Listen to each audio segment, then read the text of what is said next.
ಯೂಟ್ಯೂಬ್ನಲ್ಲಿ AI content S ಅಥವಾ no ಯಾವಾಗ ಆಯ್ಕೆ ಮಾಡಬೇಕು? ನಮಸ್ಕಾರ ಸ್ನೇಹಿತರೆ, ನಾನು ನಿಮ್ಮ ವಿಮಲಾ ತೇಜಾಕ್ಷಿ. ಇತ್ತೀಚಿನ ದಿನಗಳಲ್ಲಿ ಯೂಟ್ಯೂಬ್ನಲ್ಲಿ ವಿಡಿಯೋ ಮಾಡುವಾಗ ಬಹುತೇಕ ಎಲ್ಲರಿಗೂ ಒಂದೇ ಪ್ರಶ್ನೆ ಕಾಡ್ತಾ ಇದೆ. ನನ್ನ ವಿಡಿಯೋದಲ್ಲಿ ಎಐ ಬಳಸಿದ್ದೇನೆ, ಅಪ್ಲೋಡ್ ಮಾಡುವಾಗ ಎಐ ಕಂಟೆಂಟ್ನಲ್ಲಿ ಎಸ್ ಅಥವಾ ನೋ ಹಾಕಬೇಕಾ? ಇದು ತುಂಬ ಮುಖ್ಯವಾದ ಪ್ರಶ್ನೆ. ಏಕೆಂದರೆ ನಾವು ತಿಳಿಯದೆ ತಪ್ಪಾದ ಆಯ್ಕೆಯನ್ನು ಮಾಡಿದರೆ ಮುಂದೆ ನಮ್ಮ ವಿಡಿಯೋಗೆ ಸಂಬಂಧಿಸಿದಂತೆ ಗೊಂದಲ ಉಂಟಾಗಬಹುದು, ಚಾನೆಲ್ಗೂ ಸಮಸ್ಯೆ ಆಗಬಹುದು.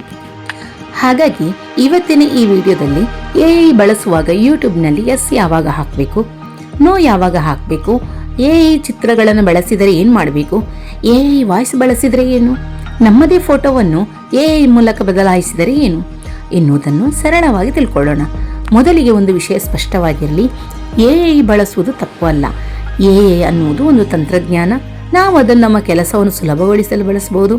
ಆದರೆ ಎಐ ಬಳಸಿ ತಯಾರಿಸಿದ ಅಥವಾ ಬದಲಾಯಿಸಿದ ವಿಷಯವನ್ನು ವೀಕ್ಷಕರಿಗೆ ತಪ್ಪು ಮಾಹಿತಿ ನೀಡುವ ರೀತಿಯಲ್ಲಿ ತೋರಿಸಬಾರದು. ಇಲ್ಲಿ ಮುಖ್ಯವಾಗಿ ಎಐ ಬಳಸಿದ್ದೀರಾ ಎಂಬುದಕ್ಕಿಂತ ಎಐ ಬಳಸಿ ನೀವು ಏನು ತಯಾರಿಸಿದ್ದೀರಿ ಮತ್ತು ಅದು ವೀಕ್ಷಕರಿಗೆ ನಿಜವಾದ ಘಟನೆ ಅಂತ ಕಾಣಿಸ್ತಾ ಇದೆಯೇ ಎಂಬುದು ಮುಖ್ಯವಾದದ್ದು. ಎಐ ಬಳಸಿದರೆ ಪ್ರತಿಯೊಂದು ವಿಡಿಯೋದಲ್ಲಿ ಎಸ್ ಹಾಕಬೇಕಾಗಿಲ್ಲ.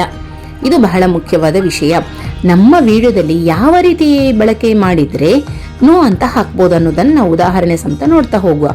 ಈಗ ನಾವು ಉದಾಹರಣೆಗೆ ಚಾಟ್ ಜಿಪಿಟಿಯಲ್ಲಿ ಒಂದು ವಿಷಯದ ಬಗ್ಗೆ ಯೋಚಿಸಲಿಕ್ಕೆ ಸಹಾಯ ಪಡ್ಕೊಂಡಿರ್ಬೋದು, ಅಥವಾ ಅದರಿಂದ ಸ್ಕ್ರಿಪ್ಟ್ ಬರೆಸಿರ್ಬೋದು, ಸ್ಪೆಲ್ಲಿಂಗ್ ಸರಿಪಡಿಸಲಿಕ್ಕೆ ಅದನ್ನು ಬಳಸಿರ್ಬೋದು, ಟೈಟಲ್ ಅಥವಾ ಡಿಸ್ಕ್ರಿಪ್ಷನ್ ತಯಾರಿಸಲಿಕ್ಕೆ ಅದರ ಸಹಾಯ ಪಡೆದಿರ್ಬೋದು, ಅಥವಾ ಸರಳವಾದ ಬ್ಯಾಕ್ಗ್ರೌಂಡ್ ನಾವು ಪಡ್ಕೊಂಡಿದ್ದೇವೆ ಅಂತ ಆದರೆ ಇಂತಹ ಸಣ್ಣ ಪುಟ್ಟ ಸಹಾಯಗಳಿದ್ರೆ ನಾವಿಲ್ಲಿ ನೋ ಅಂತ ಖಂಡಿತವಾಗಿಯೂ ಹಾಕ್ಬೋದು. ಇಲ್ಲಿ ನಾವು ಎಸ್ ಅಂತ ಕೊಡಬೇಕಾಗಿಲ್ಲ. ಇನ್ನು ಮುಂದಕ್ಕೆ ನಾವು ಎಐ ಎಸ್ ಎಂದು ಯಾವಾಗ ಕೊಡಬೇಕಾಗ್ತದೆ?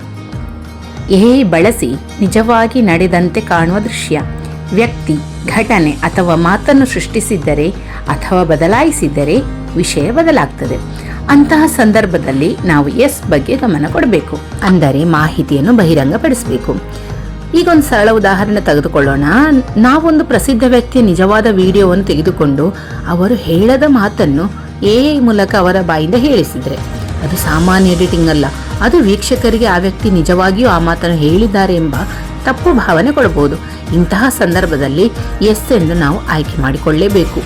ಅದೇ ರೀತಿ ಒಬ್ಬ ನಿಜವಾದ ವ್ಯಕ್ತಿಯನ್ನು ಎಐ ಬಳಸಿ ಅವರು ಹೋಗದ ಸ್ಥಳದಲ್ಲಿ ಇರುವಂತೆ ತೋರಿಸಿದರೆ, ಅವರು ಮಾಡದ ಕೆಲಸವನ್ನು ಮಾಡಿದಂತೆ ತೋರಿಸಿದ್ರೆ, ಅವರು ಹೇಳದ ಮಾತನ್ನು ಹೇಳಿದಂತೆ ತೋರಿಸಿದ್ರೆ, ಅಥವಾ ನಿಜವಾದ ಘಟನೆಯನ್ನೇ ಎಐ ಮೂಲಕ ಬದಲಾಯಿಸಿ ವಾಸ್ತವದಂತೆ ತೋರಿಸಿದ್ರೆ, ಇವುಗಳನ್ನು ಗಂಭೀರವಾಗಿ ಪರಿಗಣಿಸಿ ಅಲ್ಲಿ ನಾವು ಎಎಸ್ ಎಂದು ನಮೂದಿಸಬೇಕಾಗುತ್ತದೆ. ವಿಶೇಷವಾಗಿ ನೀವು ಎಐ ಮೂಲಕ ನಿಮ್ಮನ್ನು ಜಿಲ್ಲಾಧಿಕಾರಿಯ ಕಚೇರಿಯಲ್ಲಿ ನಿಜವಾಗಿಯೂ ಜಿಲ್ಲಾಧಿಕಾರಿ ಅಂತ ಕೆಲಸ ಮಾಡುತ್ತಿರುವಂತಹ ನಿಜವಾದ ಚಿತ್ರವನ್ನು ಬಳಸಿದ್ರೆ ಅದು ಕೇವಲ ಸಾಮಾನ್ಯ ಫೋಟೋ ಎಡಿಟಿಂಗ್ ಎಂದು ಪರಿಗಣಿಸದೆ ಇದನ್ನು ವಿಷಯವನ್ನು ಬಹಿರಂಗಪಡಿಸಬೇಕು. ಏಕೆಂದರೆ ವೀಕ್ಷಕರು ನೀವು ನಿಜವಾಗಿಯೂ ಜಿಲ್ಲಾಧಿಕಾರಿಯಾಗಿದ್ದೀರಿ ಎಂದು ತಪ್ಪಾಗಿ ಅರ್ಥ ಮಾಡಿಕೊಳ್ಳುವ ಸಾಧ್ಯತೆ ಇದೆ. ಈ ಸಂದರ್ಭದಲ್ಲಿ ನಾವು ಎಐ ಎಸ್ ಎಂದು ಕೊಡಬೇಕು. ಇನ್ನು ಎಐ ಕಥೆಗಳ ವಿಷಯ ಏನು? ನೀವು ಕತೆ ಹೇಳೋ ವಿಡಿಯೋ ಮಾಡ್ತಾ ಇದ್ದೀರಿ ಅಂದ್ಕೊಳ್ಳಿ. ಕಥೆಯ ಪಾತ್ರಗಳಿಗೆ ಎಐ ಮೂಲಕ ಚಿತ್ರಗಳನ್ನು ಸೃಷ್ಟಿಸಿದ್ದೀರಿ.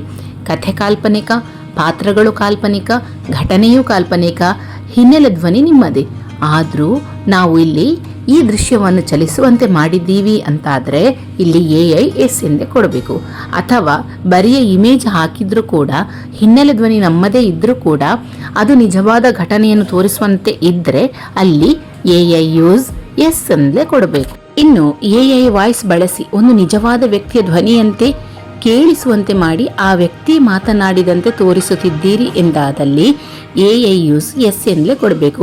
ಉದಾಹರಣೆಗೆ ಒಬ್ಬ ರಾಜಕಾರಣಿ ಅಥವಾ ನಟ ನಿಜವಾಗಿ ಹೇಳದ ಮಾತನ್ನು ಎಐ ವಾಯ್ಸ್ ಮೂಲಕ ಅವರ ಧ್ವನಿಯಲ್ಲಿ ಹೇಳಿಸಿದ್ರೆ ವೀಕ್ಷಕರು ತಪ್ಪಾಗಿ ಅರ್ಥ ಮಾಡ್ಕೋಬಹುದು. ಆದ್ದರಿಂದ ಇಂತಹ ಸಂದರ್ಭದಲ್ಲಿ ನಾವು ಸ್ಪಷ್ಟವಾಗಿ ಎಐ ಯೂಸ್ ಎಸ್ ಎಂದೇ ಕೊಡಬೇಕು. ಇನ್ನು ಹಲವಾರು ಜನರು ಕೇಳುವ ಪ್ರಶ್ನೆ, ಯೂಟ್ಯೂಬ್ ತಮ್ನೇಲ್ಗೆ ಎಐ ಇಮೇಜ್ ಬಳಸಿದ್ರೆ ಏನು ಅಂತ. ಮೊದಲಿಗೆ ತಮ್ನೇಲ್ ಮತ್ತು ವಿಡಿಯೋ ಕಂಟೆಂಟ್ ಎರಡನ್ನು ಬೇರೆ ಬೇರೆ ವಿಚಾರವಾಗಿ ನೋಡಬೇಕು. ತಮ್ನೇಲ್ನಲ್ಲಿ ಎಐ ಮೂಲಕ ಒಂದು ಕಲ್ಪಿತ ದೃಶ್ಯವನ್ನು ಸೃಷ್ಟಿಸಿದ್ದೀರಿ ಅಂತಾದರೆ ಇದಕ್ಕೆ ನಾವು ಆರಾಮವಾಗಿ ನೋ ಎಂದೇ ಕೊಡಬಹುದು. ಯಾಕಂದರೆ ಇದು ವಿಡಿಯೋದಲ್ಲಿ ಬರೋದೇ ಇಲ್ವಲ್ಲ, ಹಾಗಾಗಿ ಇಲ್ಲಿ ನಾವು ನೋ ಅಂತ ಕೊಡಬೇಕು. ಇನ್ನು ಎಐ ಬಳಸೋದ್ರಲ್ಲಿ ಭಯ ಪಡಬೇಕಾ? ಖಂಡಿತವಾಗಿಯೂ ಇಲ್ಲ. ಎಐ ಬಗ್ಗೆ ಭಯ ಪಡುವ ಅಗತ್ಯವಿಲ್ಲ, ಆದರೆ ಜವಾಬ್ದಾರಿಯಿಂದ ಬಳಸಬೇಕು. ಮೊಬೈಲ್ ಒಂದು ಸಾಧನ ನೋಡಿ, ಅದರಿಂದ ಒಳ್ಳೆ ಕೆಲಸವೂ ಮಾಡ್ಬೋದು, ಕೆಟ್ಟ ಕೆಲಸವೂ ಮಾಡ್ಬೋದು. ಅದೇ ರೀತಿ AI ಕೂಡ ಒಂದು ಸಾಧನ. ನಾವದನ್ನು ಶಿಕ್ಷಣಕ್ಕೆ ಬಳಸ್ಬೋದು, ಕಥೆಗಳಿಗೆ ಬಳಸ್ಬೋದು, ಅಥವಾ ಕ್ರಿಯಾತ್ಮಕ ದೃಶ್ಯಕ್ಕೆ ಬಳಸ್ಬೋದು, ಮಾಹಿತಿಯನ್ನು ಅರ್ಥ ಮಾಡ್ಕೊಳ್ಳಿಕ್ಕೆ ಬಳಸ್ಬೋದು. ಆದರೆ ತಪ್ಪು ಮಾಹಿತಿ ಹರಡಲಿಕ್ಕೆ ಬಳಸಬಾರ್ದು. ವೀಕ್ಷಕರಿಗೆ ನಾವು ಯಾಕೆ ಈ ವಿಷಯವನ್ನು ಬಹಿರಂಗಪಡಿಸಬೇಕಂದ್ರೆ, ನಾವು ವೀಕ್ಷಕರಿಗೆ ಗೌರವ ಕೊಡಬೇಕು. ಒಂದು ದೃಶ್ಯ AI ಮೂಲಕ ಸೃಷ್ಟಿಸಲಾಗಿದೆ ಮತ್ತು ಅದು ನಿಜವಾದ ದೃಶ್ಯವಲ್ಲ ಎಂದಾದರೆ ಅಗತ್ಯವಿರುವ ಸಂದರ್ಭದಲ್ಲಿ ಅದನ್ನು ಸ್ಪಷ್ಟಪಡಿಸುವುದು ಬಹಳ ಉತ್ತಮ. ವೀಕ್ಷಕರು ಅದನ್ನು ನೋಡುವಾಗ ಯಾವುದೇ ರೀತಿಯಲ್ಲಿ ಗೊಂದಲ ಇಲ್ಲದಂತೆ ನೋಡ್ತಾರೆ. ಇನ್ನು ಬಳಕೆಯ ಬಗ್ಗೆ ಗೊಂದಲ ಬಂದಾಗ ಈ 4 ಪ್ರಶ್ನೆಗಳನ್ನು ನಮ್ಮಲ್ಲೇ ಕೇಳ್ಕೋಬೇಕು. 1, ಇದು ನಿಜವಾದ ವ್ಯಕ್ತಿಗೆ ಸಂಬಂಧಿಸಿದೆಯೇ? 2, ಇದು ನಿಜವಾದ ಘಟನೆ ಎಂದು ಕಾಣ್ತಾ ಇದೆಯಾ? 3, AI ಬದಲಾವಣೆಯಿಂದ ವೀಕ್ಷಕರು ತಪ್ಪಾಗಿ ಅರ್ಥ ಮಾಡ್ಕೊಳ್ಬಹುದಾ? 4, ನಾನು ನಿಜವಲ್ಲದ ವಿಷಯವನ್ನು ನಿಜವಾದಂತೆ ತೋರಿಸುತ್ತಿದ್ದೇನೆಯೇ? ಈ ಪ್ರಶ್ನೆಗಳಿಗೆ ಉತ್ತರ ಹುಡುಕಿದ್ರೆ ಎಸ್ ಅಥವಾ ನೋ ಆಯ್ಕೆ ಮಾಡುವಾಗ ನಮಗೆ ಹೆಚ್ಚು ಸ್ಪಷ್ಟತೆ ಸಿಗ್ತದೆ. ನಾವು ಕಂಟೆಂಟ್ ಕ್ರಿಯೇಟರ್ಸ್. ನಮ್ಮ ವಿಡಿಯೋವನ್ನು ನೋಡುವವರು ನಮ್ಮನ್ನು ನಂಬ್ತಾರೆ. ಈ ನಂಬಿಕೆಯನ್ನು ಕಾಪಾಡುವುದು ನಮ್ಮ ದೊಡ್ಡ ಜವಾಬ್ದಾರಿ. ಹಾಗಾಗಿ ಇನ್ನು ಮುಂದೆ ಯೂಟ್ಯೂಬ್ನಲ್ಲಿ ವಿಡಿಯೋ ಅಪ್ಲೋಡ್ ಮಾಡುವಾಗ AIಗೆ ಸಂಬಂಧಿಸಿದ ಆಯ್ಕೆ ಬಂದರೆ ಯೋಚಿಸದೆ ಎಸ್ ಅಥವಾ ನೋ ಒತ್ತಬೇಡಿ. ಯಾಕಂದರೆ ಅಲ್ಲಿ ಶೋಲೆಸ್ ಅಲ್ಲಿ ಬರ್ತದೆ, ಅದನ್ನು ಕ್ಲಿಕ್ ಮಾಡಿದಾಗ AI use yes or no ನಾವು ಕ್ಲಿಕ್ ಮಾಡಬೇಕಾಗ್ತದೆ. AI ಬಳಸುವುದು ತಪ್ಪಲ್ಲ. AI ಅನ್ನು ಜವಾಬ್ದಾರಿ ಇಲ್ಲದೆ ಬಳಸುವುದೇ ಸಮಸ್ಯೆ ಆಗ್ಬೋದು. ನಮ್ಮ ಚಾನೆಲ್ಗೂ ಸಮಸ್ಯೆ ಆಗ್ಬೋದು. ನಮ್ಮ ಕಂಟೆಂಟ್ನಲ್ಲಿರುವ ಸತ್ಯ, ಸ್ವಂತಿಕೆ ಮತ್ತು ಜವಾಬ್ದಾರಿ ನಮ್ಮದೇ ಆಗಿರಲಿ. ಇದು ಒಬ್ಬ ಒಳ್ಳೆಯ ಯೂಟ್ಯೂಬ್ ಕ್ರಿಯೇಟರ್ನ ಗುರುತು. ಈ ವಿಡಿಯೋ ನಿಮಗೆ ಇಷ್ಟ ಆದರೆ ಲೈಕ್ ಮಾಡಿ, ಕಮೆಂಟ್ ಮಾಡಿ, ಶೇರ್ ಮಾಡಿ. ಮತ್ತೆ ಎಂತ ಗೊತ್ತುಂಟಾ, ನೀವು ಈಗಾಗಲೇ ಸಬ್ಸ್ಕ್ರೈಬ್ ಆಗಿರದಿದ್ರೆ ಸಬ್ಸ್ಕ್ರೈಬ್ ಆಗಿ. ಧನ್ಯವಾದಗಳು. ಮತ್ತೊಮ್ಮೆ ಸಿಗೋಣ.